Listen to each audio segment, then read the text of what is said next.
हम सब लोग ये कह रहे हैं ना कि ये नया भारत है और इस नया भारत में सब कुछ पॉसिबल है। एक बेगुनाह इंसान को इंसाफ नहीं मिल पाया, वो बेचारा सुसाइड कर लिया। कहाँ है हमारा नया भारत? इस नया भारत में जुडिशियल सिस्टम कहाँ है? इस नया भारत में फैमिली कोर्ट कहाँ है?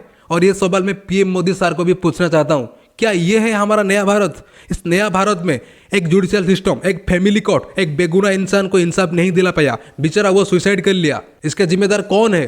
वो बेचारा 2 साल से अपने बेटे से नहीं मिल पाया, उसके ऊपर झूठे केस लगता रहा। एक फैमिली कोर्ट ने भी उसको इंसाफ नहीं दिला पाया, उसकी बेटे से मिलने के लिए परमिशन नहीं दिया। कहाँ है हमारा जुडिशियल सिस्टम?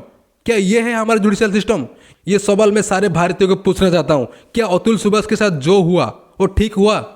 उसके लिए आज कैंडल लाइट कौन जलाएगा? कोई है इस देश में माइका लाल उसके लिए कैंडल लाइट जलाएगा?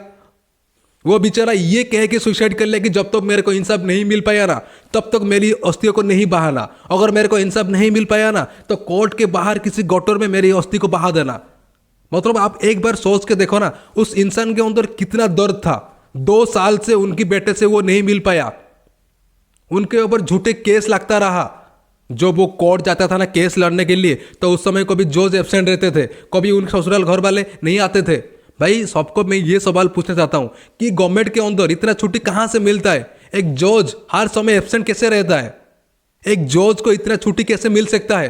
कोई इसका जवाब दे सकता है? किसी के पास है उत्तर? वो बेचारा अतुल मरने से पहले 1.5 घंटे की वीडियो रिकॉर्ड किया था और 24 पेज की नोट लिखा था, और नोट की लास्ट लाइन में ये लिखा था, अगर मेरे को इंसाफ नहीं मिल पाया ना तो मेरी अस्थियों को किसी गटर में बहा देना।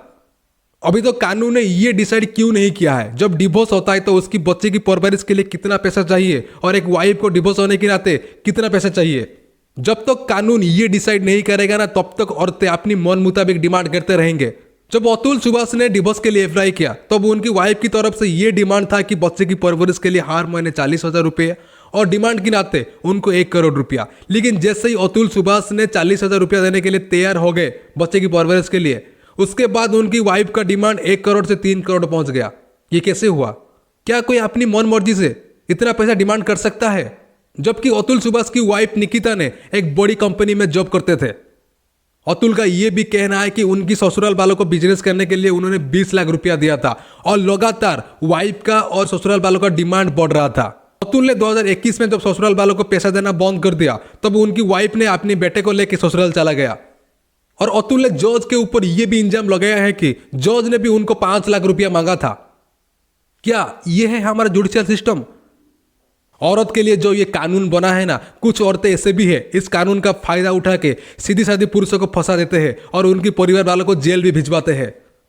अगर ये केस किसी फीमेल पार्टनर के साथ हुआ होता ना तो अभी तो कानून उनकी मेल पार्टनर को उठा लेता, लेकिन ये केस एक मेल के साथ हुआ है। क्या कानून उस फीमेल पार्टनर को उठाएगा? नहीं उठाएगा, क्योंकि ये कानून औरतें के लिए बना है और ये कानून औरत के साथ ऐसा कभी नहीं करेगा। इस देश में जितने नौजवान पुरुष हैं ना, सबको मैं हाथ जोड़कर ये बात कहना चाहता हूँ, अगर आज हम सब लोग मिलकर अतुल को जस्टिस नहीं दिला पाए ना तो अगला नंबर आपका आएगा और आगे ये आपके साथ भी हो सकता है। इसलिए मैं आप सबको ये कहना चाहता हूँ, सब लोग आगे आओ और सब लोग मिलकर अतुल को जस्टिस दिलाओ। आज अतुल को जस्टिस नहीं दिला पाए और ये आगे ऐसा ही चलेगा और शायद अगला नंबर आपका भी हो सकता है, आपका दोस्त का भी हो सकता है, आपका भाई का भी हो सकता है और आपके परिवार के किसी भी मेंबर का भी हो सकता है। ये याद रखना। इस देश में कुछ ऐसे भी औरतें हैं जो इसका गलत फायदा उठाते हैं और सीधी साधी मर्दों को फंसा देते हैं। अगर आज हम सब लोग मिलकर नहीं लड़ेंगे ना तो आगे हमारे साथ ऐसा ही होता रहेगा। ना जाने कितनी और पुरुष की जान चला जाएगा।